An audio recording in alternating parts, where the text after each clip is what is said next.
quarto ano. Hoje é sexta-feira, dia 4 de dezembro de 2020. Mais uma semana que está, indo embora. Graças a Deus estamos todos com saúde, Meus amores, a nossa primeira aula nessa sexta-feira será de português. Peguem o livro de vocês de português e abram na página 134. Deixem o livro aberto para que nós possamos falar sobre os conteúdos que nós vamos explicar na nossa aula de hoje. Meus amores, nós já estamos finalizando os nossos assuntos, os nossos conteúdos da nossa disciplina de português do quarto bimestre. E hoje nós vamos fechar com os últimos conteúdos na nossa aula. Primeiramente, nós vamos falar sobre leitura do texto. O que é essa leitura do texto? É toda vez que tiver um texto, seja qual for o livro, seja qual for a disciplina, é necessário que vocês façam a leitura. Para quê? Para que vocês possam saber e entender qual é o assunto que aquele texto está abordando. Nós vamos falar também sobre sujeito e predicado. Esse conteúdo nós já falamos na nossa aula de gramática, mas nós vamos relembrar aqui na nossa aula de português. O sujeito, gente, está se referindo ao substantivo de uma determinada frase. E o predicado está relacionado ao restante daquela frase que se refere àquele sujeito ou substantivo. Por que nós só chamamos de sujeito? Porque o sujeito é aquele que está destacado em uma frase como o substantivo daquela frase. Aqui eu coloquei um exemplo para vocês entenderem e relembrar. Nós temos assim: o aluno é estudioso. Qual é o sujeito dessa frase? O aluno. E o predicado é estudioso. Por quê? Aluno é o substantivo que está definido ao sujeito dessa frase. E predicado é o restante da frase que está relacionada, definindo ao sujeito da frase. Nós vamos também falar sobre o mais com o mais com o i e o mais sem o i. Essa forma, dessa ideia, dessas duas definições, muitas vezes nós acabamos nos confundindo. Por quê? Porque nós não lembramos qual é a definição e a diferença dessa utilização desse mais. O mais sem o i está relacionado à ideia de contrariedade. O que é isso? É a ideia de algo contra. Por exemplo, aqui eu tenho: ela é vaidosa, mas é muito chata.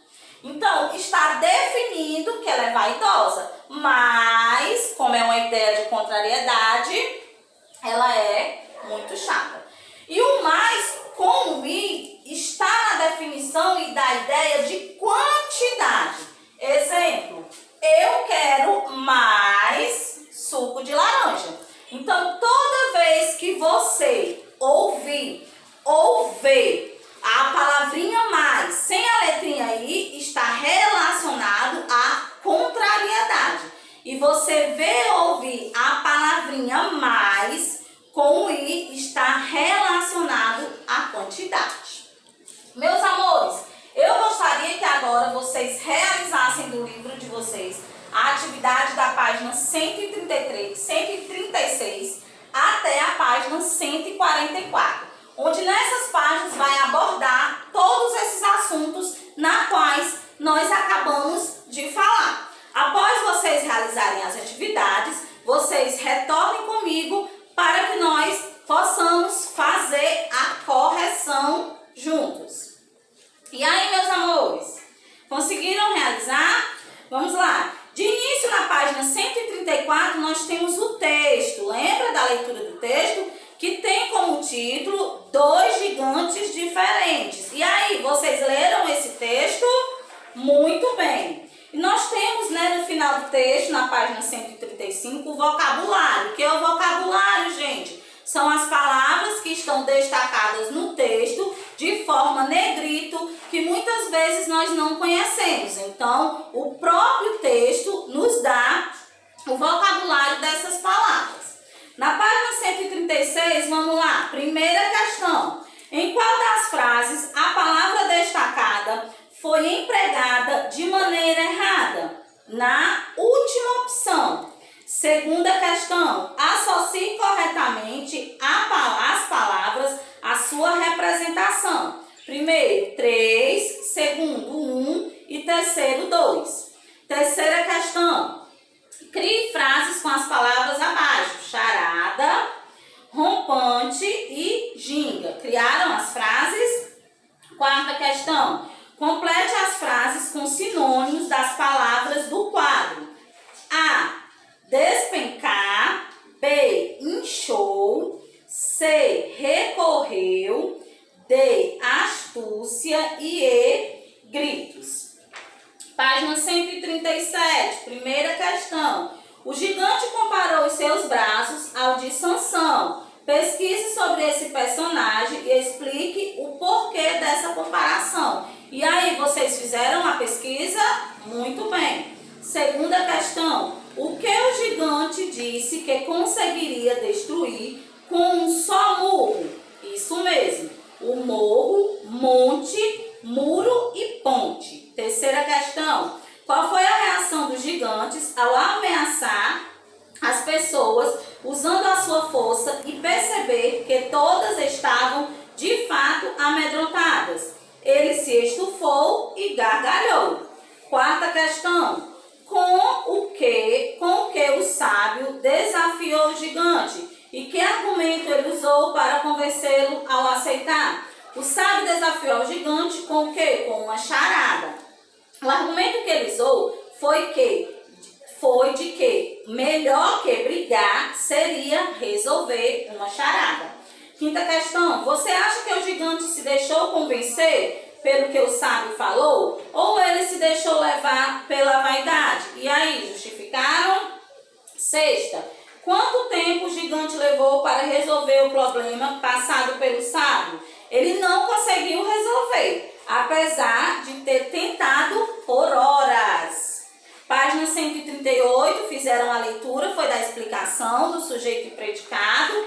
Aí vamos aqui para a página 139, primeira questão. Escreva o sujeito das orações abaixo. A, os estudantes. B, o papai. C, esse jantar. D, os bebês. E, a minha avó. F, Juliana. E G, a minha mãe. Segunda questão. Escreva ao lado de cada frase a pergunta feita para descobrir o sujeito. Siga o exemplo. A, quem. B, ok. C, ok. D, quem. E E, quem.